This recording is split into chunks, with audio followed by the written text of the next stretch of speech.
Welcome to Zone 3, the zone of your future.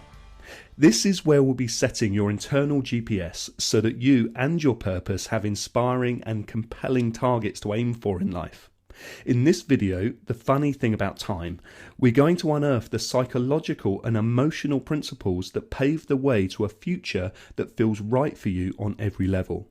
To begin with, I'll explain the illusion of time and why that's relevant to creating the future you desire. I'll encourage you to become more consciously adept at playing the time game. We'll explore the most common psychological barriers to personal freedom in order that you can start unblocking the flow of future success. And I'll explain the greatest gift that you can possibly give yourself in order to manifest your wonderful life. Before we get into the planning stage of creating an awesome future for you, it's important that we spend a little time up front clarifying what we actually mean when we describe the future, because it's not as obvious as it seems.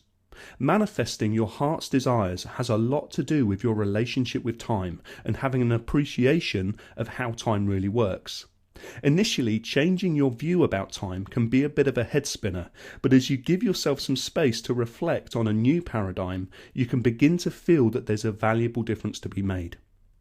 So the first key principle that I'd like to offer you about the future is the future does not exist. It never has, and it never will.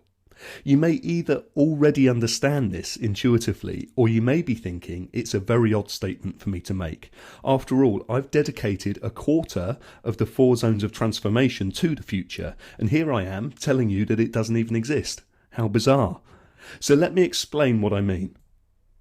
The human race has evolved to believe in the concept that time passes us by in a linear fashion. That if time were visible, we could literally see it coming towards us, through us, and then move off into the distance behind us. Perhaps it's because we've created units to measure time, seconds, minutes, hours, days, weeks, months, years, that we get a sense of time ticking by, which according to our traditional belief system must mean that time is coming from somewhere, and once experienced, it must then go off to somewhere else, hence the concept of the existence of the future and the past. We've become so used to thinking about time in this way that it seems natural for us to believe that the future already exists in some kind of physical predetermined state and that we're just waiting for its arrival. It also seems natural for us to believe that the events of the past still exist, but that they're crystallized in time gone by, no longer within our reach. Now this is the illusion of time. The shift in awareness that I encourage you to make is that the past and the future are simply mental constructs that only exist in your imagination, and that the only time that truly does exist is this very moment, right here, right now. Rather than being linear, life as you experience it is a perpetual unfolding of this present moment, the now. The future can never arrive because it's not coming from anywhere. It's true that the now continuously changes form under your influence, but it never stops being now. It's also true that the past isn't moving away from you. Everything you've ever experienced happened in the now, which just happens to have evolved to become this present moment. As the great Eckhart Tolle once said, life is now.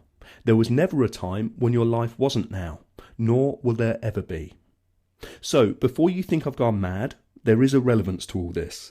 Recognizing that life is a constant unfolding of the present moment and not a straight line road trip from here to there means you're free to exercise greater choice about what you experience in your life. It's also an invitation to start living now rather than waiting for a better now. If you ever feel that you're being held back by the past, bringing your awareness back to the infinite peace of the now gives you the freedom to decide on something better for yourself, because the past does not equal the future.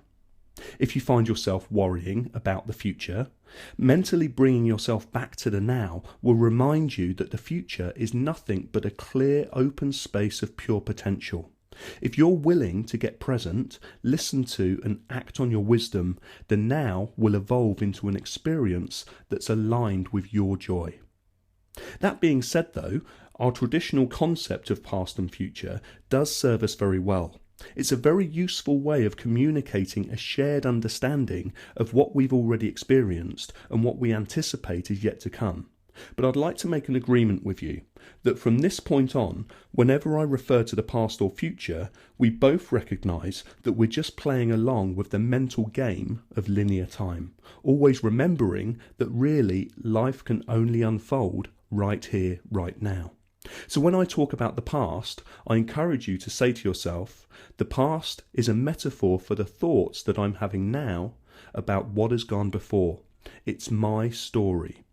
Now, of course, I don't mean story in the sense that you're making it up, but rather a way of reminding yourself that it's over and that you're only responding to it via the meaning you're giving to past events with the thoughts that you're thinking right now.